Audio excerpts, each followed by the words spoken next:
ছাত্ৰ-ছাত্ৰীসকল এডুৱেডলৈ তোমালোকক স্বাগতম মই হেমাংগ বৰ্মন আজি আমি ফাংচন এই বিষয়টোৰ ওপৰত কিছু আলোচনা কৰিম ইতিমধ্যে ক্লাছ 11ত তোমালোকে ফাংচনৰ বিষয়ে পঢ়ি আহিছা ফাংচন ৰিলেচন এটা এক্সটেন্ডেড পাৰ্ট হিচাপে পঢ়িছা সেইখিনি অলপমান আমি আগৰ দৰেই কথাখিনি বুজি লওঁ মই যদিহে দুটা সেট লওঁ A আৰু B এত মই এলিমেন্টস লৈছো x y আৰু z বিট লৈছো a b c d মই x ৰ লগত b কানেক্ট কৰিছো y ৰ লগতো b কানেক্ট কৰিছো আৰু z ৰ লগত c কানেক্ট কৰিছো এতিয়া মই অৰ্ডাৰ্ড পেয়াৰ ফৰ্ম কৰিম আৰু সেই সেট অফ অৰ্ডাৰ্ড পেয়াৰক এবাৰ f নাম দিছো আগে পিছে তোমালোকে তাক r বুলি নাম দিছিলা এতিয়া মই f বুলি নাম দিছো আৰু সেই অৰ্ডাৰ্ড পেয়াৰ বিলাক হ'ব x, b y, b আৰু z, c গতিকে আমি গম পাইছো f is a subset of a cross b আৰু যদি এনেকুৱা হয় f যদি a cross b subset হয় সেই subsetটোকে কোৱা হ'ব a relation from set a to the set b গতিকে কম f is a relation from a to b এতিয়া এই যে f ৰিলেচনটো তোমালৈ পাইছা ইয়াতে এটা ডেফিনিট নিয়ম মানি চলিছে এটা ৰুল মানি চলিছে সেই ৰুলটো কি চোৱা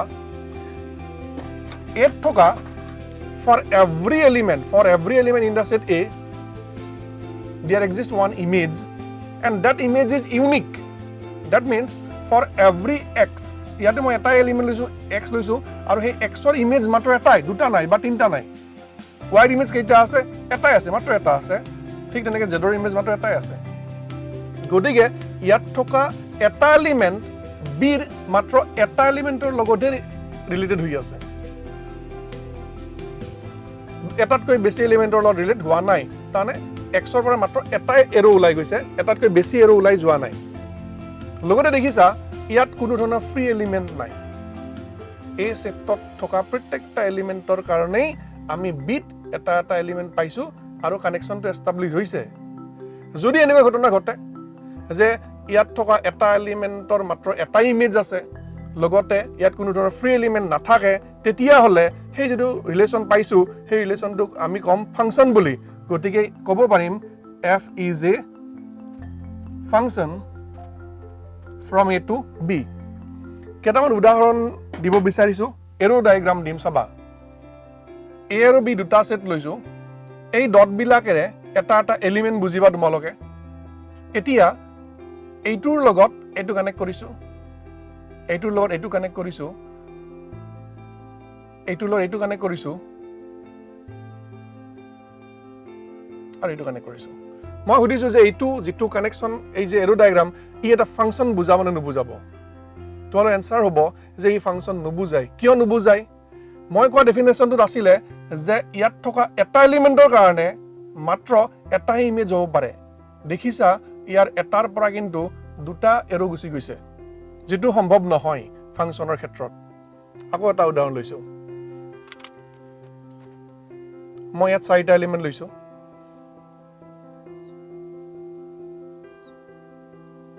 ইয়াতো চাৰিটা এলিমেন্ট লৈছো এইটো ফাংচন হ'ব নে এনসাৰটো হল এই ফাংচন নহয় কিয় নহয় কাৰণ তুমি দেখিছা যে ইয়াত এটা এলিমেন্ট আছে যেটো ফ্ৰী হৈ আছে আৰু ইয়াৰ কোনো ধৰণৰ ইমেজ আমি ইয়াত বিচাৰি পোৱা নাই এইটো এলিমেন্টৰ আমি কোনো ধৰণৰ কানেকশন এস্টাবলিশ কৰিব পৰা নাই গতিকে এই যদি ফ্ৰী হৈ থাকে হেতু ফাংচনৰ ক্ষেত্ৰত হ'ব নোৱাৰিব গতিকে এই ফাংচন নহয় আৰু এটা উদাহৰণ লৈ আহা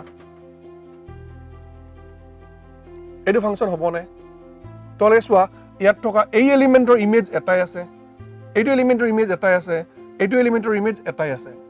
লগতে ইয়াত কোনো ধৰণৰ ফ্ৰী এলিমেন্ট নাই গতিকে এইটো এটা ফাংচন হ'ব এইটো হ'ব তাৰ মানে সেকেন্ড সেটটোত ফ্ৰী এলিমেন্ট থাকিব পাৰে তাত কোনো অসুবিধা নাই কিন্তু এই ফাৰ্স্ট সেটটোত কোনো ধৰণৰ ফ্ৰী এলিমেন্ট থাকিব নোৱাৰিব ঠিক তেনেকে ইয়াৰ পৰা তিনটা এলিমেন্টৰ পৰা একেটা এলিমেন্টলৈকে এৰো গুছি যাব পাৰে সেইটো হ'ব পাৰে কিন্তু মই কৈছিলো যে ইয়াৰে এটা এলিমেন্টৰ পৰা এটাতকৈ বেছি এৰো ওলাই যাব নোৱাৰিব হিয়ে ফাংচন নহয় এই যে এৰো ডায়াগ্ৰাম এটা ফাংচন হ'ব নে নহব সেই কথাটো কেনেকৈ বুজিব পাৰিবা তাৰ কাৰণে মই এটা উদাহৰণ দি আছো এটা উদাহৰণ লৈছো ইয়াতে মই ষ্টুডেন্টৰ নেম লৈছো আৰু ইয়াতে এটা পৰীক্ষাত ষ্টুডেণ্টে পোৱা মাৰ্কছবিলাক লৈছে ধৰি লৈছোঁ ষ্টুডেণ্টছবিলাক নাম A B C D আৰু যেটো পৰীক্ষা লৈছিল তাৰ ম্যাক্সিমাম মাৰ্ক 5 গতিকে কোনোবাই 5 পাব পাৰে 4 3 2 1 নাইবা কোনোবাই 0 পাব পাৰে প্ৰথমতে মই ষ্টুডেণ্টৰ নাম পঢ়িম তাহত বহিখন চাম তাহত মাৰ্ক দিম গতিকে প্ৰথম সেটটোত আহিব ষ্টুডেণ্টৰ নাম এতিয়া A নামৰ ষ্টুডেণ্টৰ বহিখন চালো আৰু দেখিলো হি 3 পাইছে Bৰ বহিখন চালো হিউ 3 পাইছে দুইজনে একেলগে বহিছে গতিকে একে হ'ব পাৰে মাৰ্ক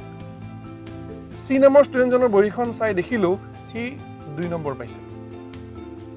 এতিয়া D নম্বৰ ষ্টুডেণ্টজনে মাৰ্ক পোৱা নাই এটো ঘটনা ঘটিব পাৰে নেকি এটোটো সম্ভৱ নহয়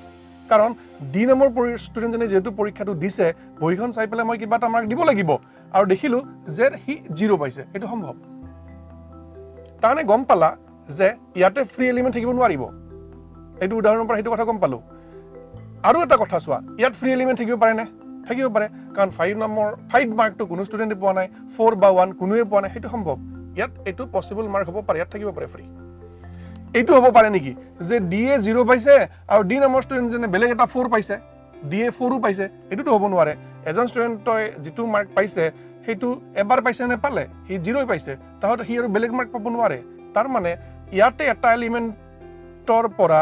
দুটা এৰো ওলাই যাব নোৱাৰিব গতিকে এটা ফাংচনৰ ক্ষেত্ৰত কোনবিলাক পসিবল হ'ব কোনবিলাক কথা পসিবল নহব সেই কথাবিলাক এই উদাহৰণটোৰ দ্বাৰা তোমালোকে মনত ৰাখিব পাৰা যে প্ৰত্যেকজন ষ্টুডেণ্টে মাৰ্ক পাবই লাগিব আৰু এজন ষ্টুডেণ্টে মাত্ৰ এটাই মাৰ্ক পাব পাৰে ইয়াত কিছুমান মাৰ্ক থাকিব পাৰে যিবিলাক কোনো ষ্টুডেণ্টে পোৱা নাই আৰু কেতিয়াবা এইটো হ'ব পাৰে যে একেজন ষ্টুডেণ্ট দুজন ষ্টুডেণ্টে একেটাই মাৰ্ক পাইছে বা তিনিজন ষ্টুডেণ্টে একেটাই মাৰ্ক পাইছে এটো কিন্তু সম্ভৱ হ'ব পাৰে আহা আসলতে ফাংচনৰ ডেফিনেশনটো কি ডেফিনেশনলৈ আগবাঢ়িছো let a, b be two non-empty sets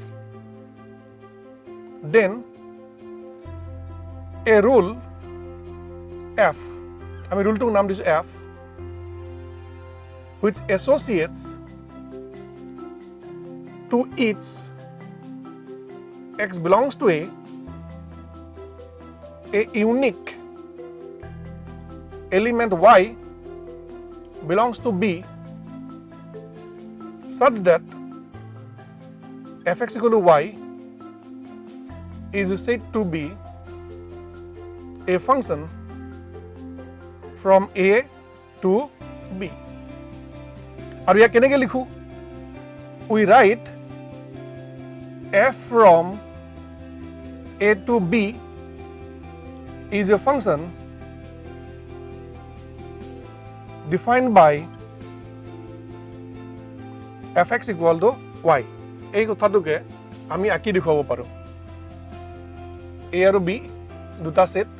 function f from a to b এত আমি x বিলাক লম আৰু আন্ডাৰ দ্য ফাংশন f আমি অপাৰেট কৰাৰ পিছত fx বিলাক আহিব আৰু fx বিলাক আমি নাম দিম y বুলি এতিয়া x বিলাক যোনটো সেট সোমাই থাকিব ফাৰ্স্ট সেট তাক কোৱা হ'ব domain of the function f second set যেটো আছে তাক কোৱা হ'ব কোডোমেইন আৰু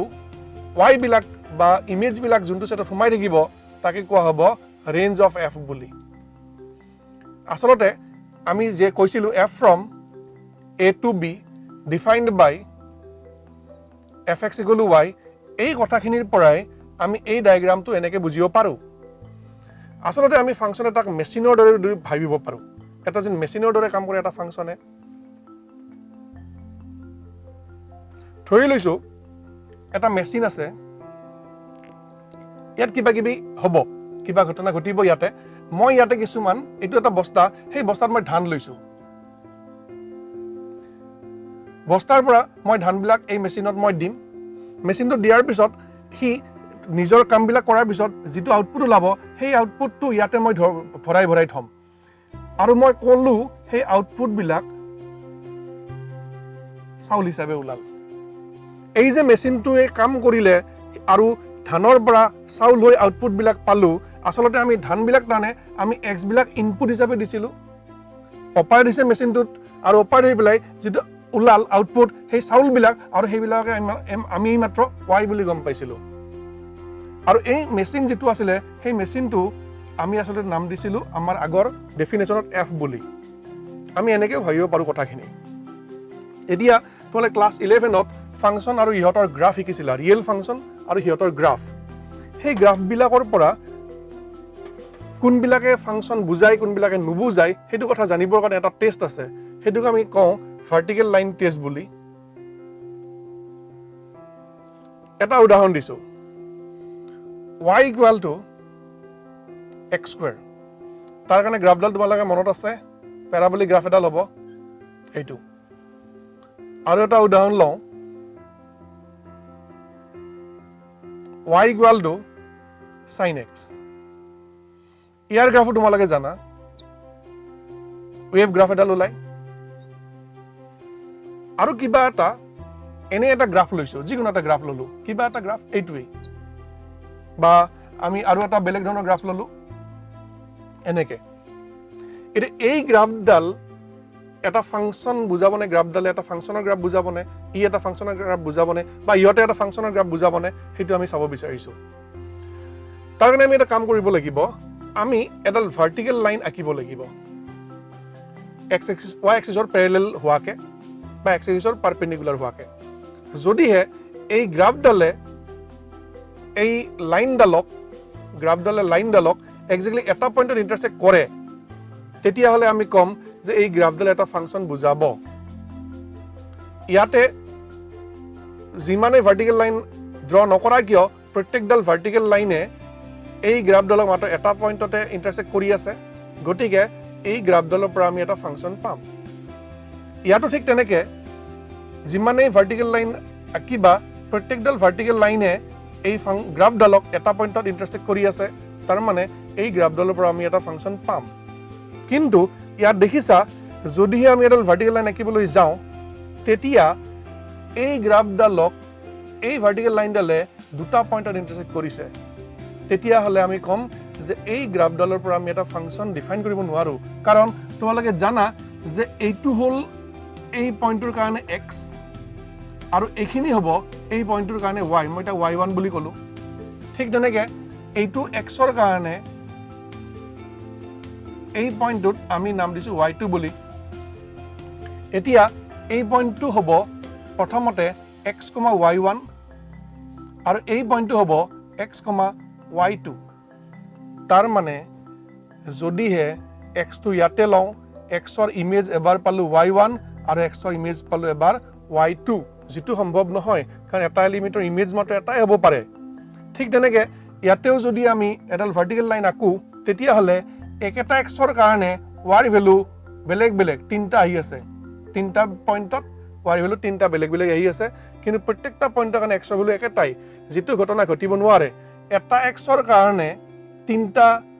y আহিব নোৱাৰে গতিকে আমি ইয়াৰ পৰা ক'ব পাৰিম যে এই গ্ৰাফটোৰ পৰা আমি এটা ফাংচন নাপাওঁ ইয়াৰ পৰা ফাংচন নাপাওঁ আৰু এই দুটাৰ পৰা পাম সহজ কথাত এইটোৱে মনত ৰাখিবা এটা ফাংচন এটা গ্ৰাফক যদি এডাল ভাৰ্টিকেল লাইনে মাত্ৰ এটা পইণ্টত ইন্টাৰসেক্ট কৰে তেতিয়ালে ফাংচন এটা আমি পাম আৰু যদি এটাতকৈ বেছি পইণ্টত ইন্টাৰসেক্ট কৰে গ্ৰাফডালক ভাৰ্টিকেল লাইনডালে তেতিয়াহলে আমি তাৰ পৰা ফাংচন নাপাওঁ ছাত্ৰ-ছাত্ৰীসকল আজি আমি ফাংচনৰ বেসিক কথাখিনি ডেফিনেশ্যনৰ বিষয়ে আলোচনা কৰিলো ইয়াৰ পিছৰ সেশনটোত আমি টাইপস অফ ফাংচনৰ বিষয়ে আলোচনা কৰিম আৰু ৰিলেটেড কিছুমান প্ৰবলেম সলভ কৰিম